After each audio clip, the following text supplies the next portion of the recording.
Rahul has shown some resilience. Of course, BJP has been challenged, which is well accepted, even the Modi will accept too.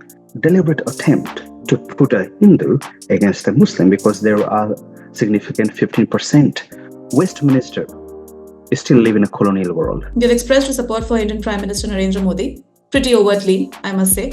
Do you think British Prime Minister Rishi Sunak is drawing a few leads from his success book? Well, Narendra Modi is a third-time Prime Minister of India, and India is the largest democracy on the planet, and is proud for every Indian to garner the support and respect for him. Yes, there's no secret. I'm a staunch supporter of Mr. Modi. He has inspired the Indians, and he has taken the India in the last 10 years, to quite expressively and remarkably at the head. And no matter the Indians wherever they live, we feel very immensely proud. Your second question alludes to the very political in the UK, which is the prime talk. I'm afraid to say, I would like to see Indian becoming the second-term Prime Minister of Britain, but I'm afraid to say Tory and Conservative Party in the Britain will be decimated, and he will be washed away on the floor completely. Westminster still live in a colonial world. They still believe that they are ruling the Union. I don't see Rishi Sunak at all in a wild imagination is becoming a second term.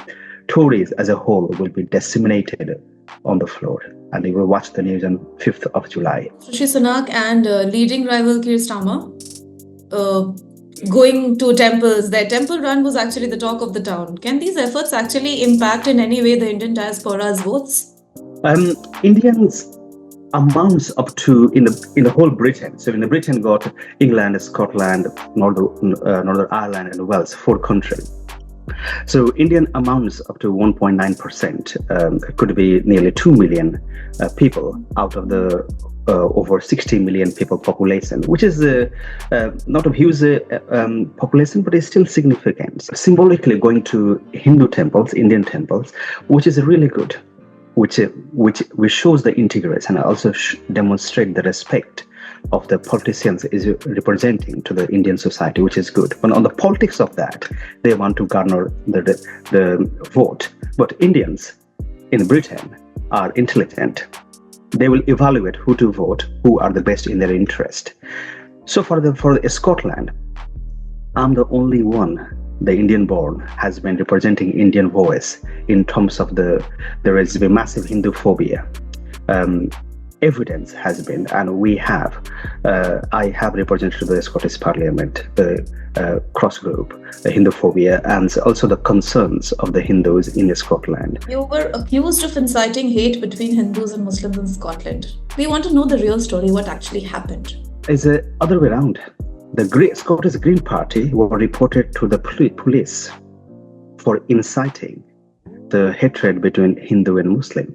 Deliberate attempt to put a Hindu against a Muslim because there are significant 15% vote into the Glasgow South area.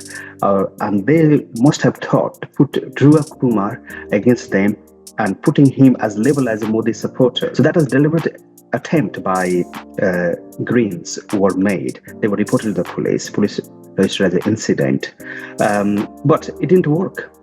What are your opinions about India's new leader of opposition, Rahul Gandhi? Being honest, Rahul has shown some resilience.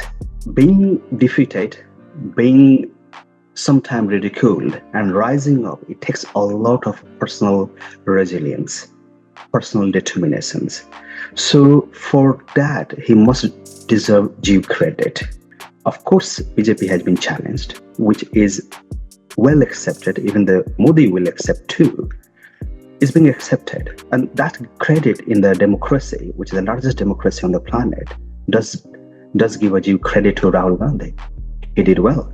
So congratulations to him. How would you like to explain the similarity, as you say, would be between the Satyagraha movement launched by Mahatma Gandhi and Scottish independence movement? The thing is mobilization.